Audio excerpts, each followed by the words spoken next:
as well as to get a sense as toward the kinds of services that might be able to be established throughout the community that are going to best meet the needs of all learners. Today's talk, as I'm sure Nancy previewed, is a little bit about engaging social skills instruction all throughout the day, particularly with an emphasis on how do you support that at home and in the community, all the places that aren't the educational setting, because within school, of course, we have a different constellation of resources and services. So to that end, just getting a sense as to meet each other and maybe what grade level your kiddo's in, so we can have a sense of the best examples to offer. Dina Chance, my son is here in the high school, sophomore. He's 16, and he does get services. Okay. Hi, Diane Reynolds. I'm an 18-year-old son with autism. Natalie Samienko. I have 3 children, and just like one here at the high school who receives services. She's a sophomore, and I'm also a member of the Board of Education. I'm Melissa Sullivan. I have 2 children. One's a freshman here, and I have a son who's in 6th grade as well. I'm Melissa Mack. I have 2 children, a 8-year-old and a 10-year-old. My 10-year-old is an 8-year survivor of brain cancer. And receives services. I'm also the first selectman of the town center. Who rocked it last night. Good job. My name is Ross Townsend. I have an 8-year-old in 3rd grade who receives services. Okay. My name is Lisa Baker. I have an 8th grader who's at Grace Web School, and he receives services there. Juliana Buccioni, we met. I have 2 kids, one that's graduating this year and a 21-year-old who went through the system. Diane and I run a support group here in town for not just Suffield, but for 10 other towns, and we also run a collaborative that does pretty intensive training monthly. Oh, that's wonderful. Sorry, I've never had a remote for this. I'm sorry, go ahead, I missed you. Lori O'Neill, school social worker. Sorry, your head's out. Sorry. Andrew Jaffe. I have 2 sons who are on the spectrum. My older son graduated last year, and my younger son is a junior and also still receives services.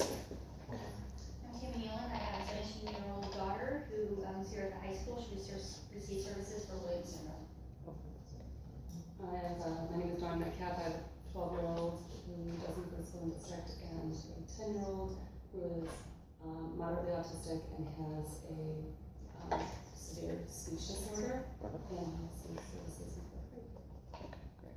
So across the grade levels, but a lot of older kids, which is great.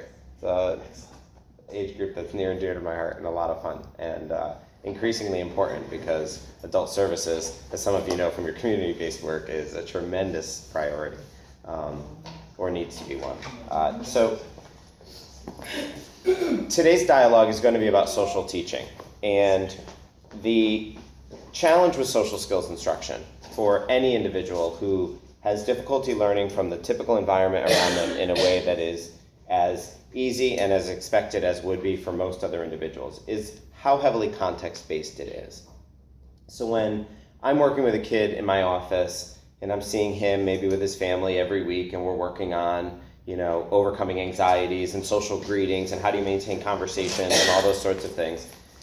When she leaves my office, she then has a whole world to deal with that my office didn't present, right? So bridging those gaps is a real challenge.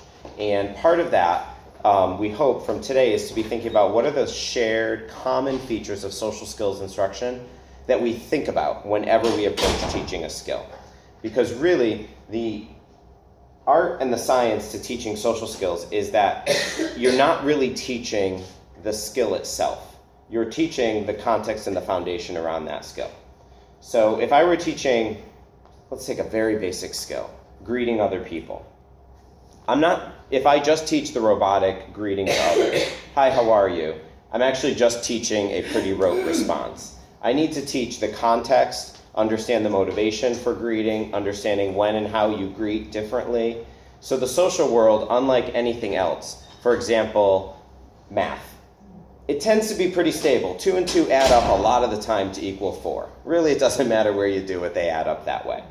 But if you're a high school student and you're walking through the hallway, the way you greet your peer is very different than the way you greet your mom when you get home at night, your cousin who you haven't seen in a year at the holiday party, and a stranger that you just met at the new summer camp. So everything changes based on context socially. As a result of that, we have to deal with the idea that social skills are about understanding, firstly, motivation to do the skill. Secondly, fluency with the skill itself, broken into all the different contexts of life. So what I'll often help families think about, let's start with an example of a younger kiddo. I want my kid to be able to go onto the playground. We have one near our home, and I want him to be able to use all the equipment and play collaboratively with others. So we got to do a lot of pre-teaching to get that. I've got to understand what is the kid's motivation. That's going to be a big item that we talk a good bit about. And I've got to understand a lot about why the kids, where are the skill deficits for the kid. So am I working off of, not off of it? You are, Do you have a clicker? no, No. I'm gonna click for you, so if you wanna Oh, get into sorry. where you are right now. I'll just get going. So, and I am most happy to PDF these guys and share them with you so that if you all want this Yes, content, Yes. no worries at all. And I understand we're on an abbreviated timeline, so we're going to take a tour of this concept, but I'm happy to contribute again and talk in more detail as your time allows. But when you think about teaching social skills, like we were talking about that example on the playground, you have to understand that in order to do any one social skill, and one of the nice parts about them is that this is a universal message. It really doesn't matter if I'm teaching my guy how do you say hello to the girl you think's cute at Starbucks, or I'm teaching how do you play on the playground collaboratively. You've got to be able to perceive and process the world around you. Then you have to be able to understand that world, and then you have to be able to act on it. One of the errors we make is that we teach the kids how to act first without understanding the foundation, perceive, process, and understand. So I need to establish that teaching. So much of the work we do, especially for like work at home, work in community settings, is that pre-teaching and previewing. Those stories that you draw together and think about, what is on that playground? Let's draw that picture of it, because you're building that motivation and you're having that dialogue. Because what you want the person to understand is, what is the essential verbal and nonverbal information you might be looking for? If you want to get on the swings and there's 3 other kids on the swings, what do? You've got to look who's on the swings. Then you've got to look who's waiting for the swings. And then you put yourself in line and you start talking to the first person who's waiting in front of you. Now you've broken down some of the steps, but what you've done is you've taught the person bits and pieces about what your eyes need to be looking for in the environment.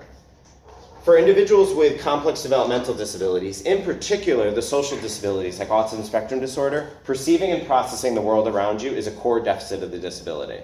And it's beautifully diverse how complex that deficit is, but it is a core shared deficit. So there are challenges there. So the odds that my 15-year-old who I'm working with autism spectrum disorder walks into a music room and perceives and processes it with the same assumptions I do are very low. It is much more likely that you're picking out certain nuances within your environment that are relevant to you. So there's that motivation thing, but they might not be relevant to the rest of us. And as a result, you might be socially interested, but misfiring. Or you might be what we call socially less interested because you are more interested in non-social features around your environment. It's that perceive and process. So a lot of times I'll be talking with, whether it's little kids, and then you do it in more of a play and a drawing and sort of acting out way, or older kids where you might do it in more of experiential modeling, let's just work it together and act it out, or through dialogue if that's available for that person. What should your eyes be scanning for in the environment? Because I want to train you to pick out the things that I know are important. Even if your body isn't saying, that is a socially important thing. I want you to know it is important, and I just shortcut it for you and I teach you. That's pretty important for me.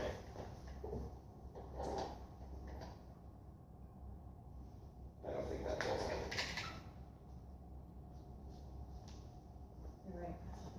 Okay.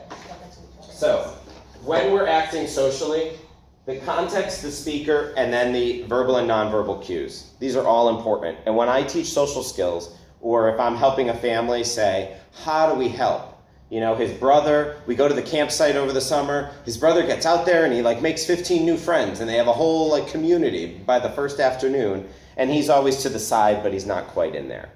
So teaching things about what are you doing to understand the context. That's that perceive and process. And what are the verbal and nonverbal cues? We do a lot of teaching and a lot of talking with families to then carry over at home. You've got to be pointing out the ways that your kid knows you're succeeding or you're struggling. If you notice that people's eyes are looking downward and turning from you, something's going on where you're losing the moment. And if you notice that they're looking at you and coming towards you, something's going on that you're establishing and maintaining the moment. We start breaking it down into very discrete things, but you'll notice what I'm not doing is saying, when you want to make a friend, you go up and do this, and this. Because really what I need you to understand is, how do you make a friend? Not the rote skills to want to make a friend, because social skills offer a challenge that, again, is unique from others, which is that you can't just learn the instrumental components of the skill and it'll work. You have to understand the base. Otherwise, the skill is extremely artificial, and you end up with that first grader who some of you might have met who goes, "Hi, how are you? I'm fine." You know, the hand just comes up. Somebody taught hand up to wave. Somebody taught say, "Hi, how are you?" Maybe inhibit 2 seconds, and then "I'm fine." And you just get this. When really to say hi, you smile sometimes, you talk sometimes. Depending on who the listener is, you say it very differently when you meet somebody formally versus casually, of course. And then, of course, we understand the context. And this is a silly example, but it works a little bit. Symbols like thumbs up, which are pretty universally thought about in certain countries throughout the world, are considered pretty obscene gestures. So we don't understand that context if you don't know that. And you might go ahead and fly somewhere and do that thinking it's socially appropriate when in fact it's a bit of a jab. And so social context matters.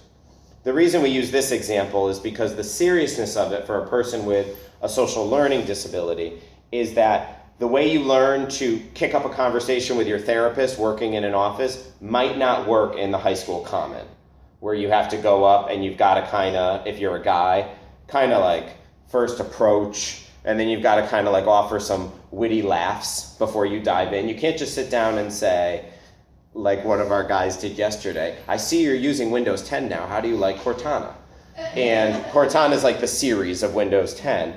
But I had my computer this way, and he was on the other side. I had no idea that he had already spied and known what my computer was. And it was a bit of socially abrupt, right? The context didn't fit.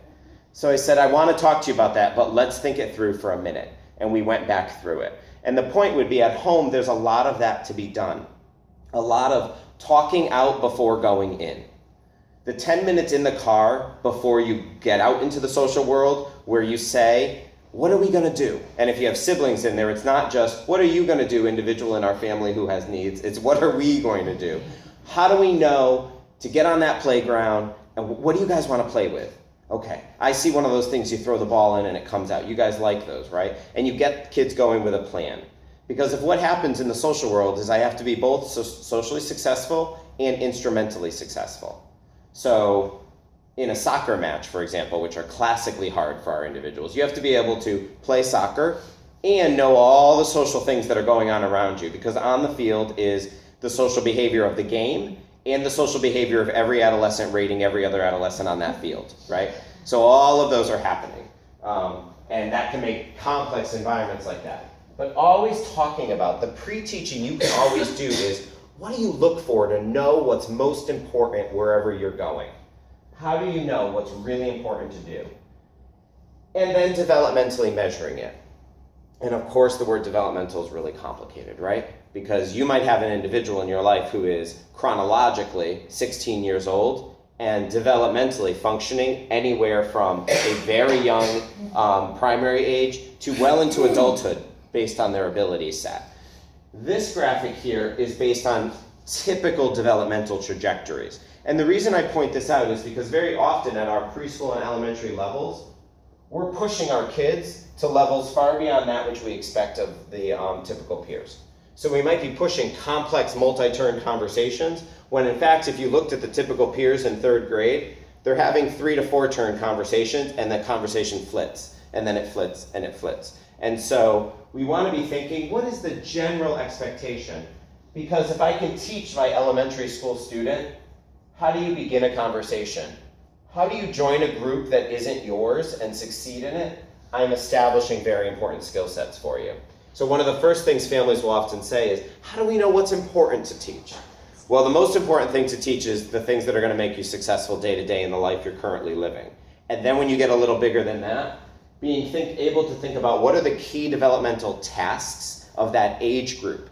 Even if the individual in my life is a little bit off age development, I got to be thinking that the peer group is going to be expecting that behavior. So I want to try to push on those key developmental indicators. So when we're thinking, if I'm talking with a family and it's, we really want them to be, we have a lot of cousins, summertime, there's lots of birthday parties, and we want them to be able to go and join the group of other kids that are playing and, play the game of pickup softball that develops or play the frisbee toss or what have you. Then we have to be thinking, what's getting in the way? And with social skills, we're not teaching frisbee toss. We're teaching, are you motivated for frisbee? Yes, okay. Scan the environment, what's important to see? Are people already playing? Yes or no? If they're not, you have to recruit people. If they are, you can't just take the frisbee. And you start breaking the social world down into little bits. And then the challenge is, and this is where it's so hard for teachers and for family members, we don't teach all of it at once. So if I've got a person I'm trying to support to go, like we do a lot in the summer, to like boys and girls clubs and YMCAs, and it's like ants on a sugar cube. There's just kids running everywhere, and now I've got this person who I'm working with, and it's a completely novel environment. And he says, I want to play frisbee. I like that. I also have to be prepared that I can't teach all pieces of that at once. And that's often where families report so much frustration. He gets sick of hearing from me and he doesn't want me to tell him what to do anymore, or he just stops listening, or he gets so annoyed because I'm just constantly giving the feedback. Start small and get successful, and then go from there. So with our littler kids, oftentimes I'll be guiding families to have like second sets of materials, because our goal is to join the play, but then we might not also be able to collaboratively play. So if I get enough frisbees, balls, sidewalk chalk, and other things going, you might be able to also still use your items, and I get to celebrate with you that you did what we talked about. You went up and you said to someone, would you like to draw on the sidewalk together? And then you went and drew on the sidewalk. You didn't have me then saying, now ask them for the blue, now do this. Because kids they react to it, right? Because some of us, I am among these committers, see the one success, oh good, he asked. And then I'm saying, now do that now. And by the end of it, it just became harder than learning math. And the social world just became aversive. And it has to be nuanced. So one of the key messages I always share with families is pick something small to work on and don't worry about the rest for now. And get good at that and then pick the next thing. Because if you try to work on it all at once, what you're going to find is a child who develops into an adolescent and an adult who is very sick of people telling them how to act, how to breathe, how to move, how to look, how to smile, how to this, how to that. Because we give all this feedback. So start small and celebrate those successes. Because the other thing we have to imagine, particularly if your family member is an individual with a social learning disability, that the social world might not be as inherently motivating to that person as it is to the rest of us. So now we're saying, go do all these things and like them and succeed at them and accept my feedback as to how you did on them. That's a lot of pressure on an individual.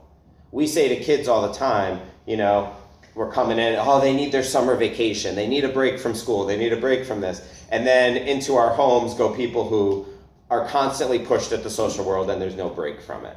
So remember, start small, celebrate those successes, and preview.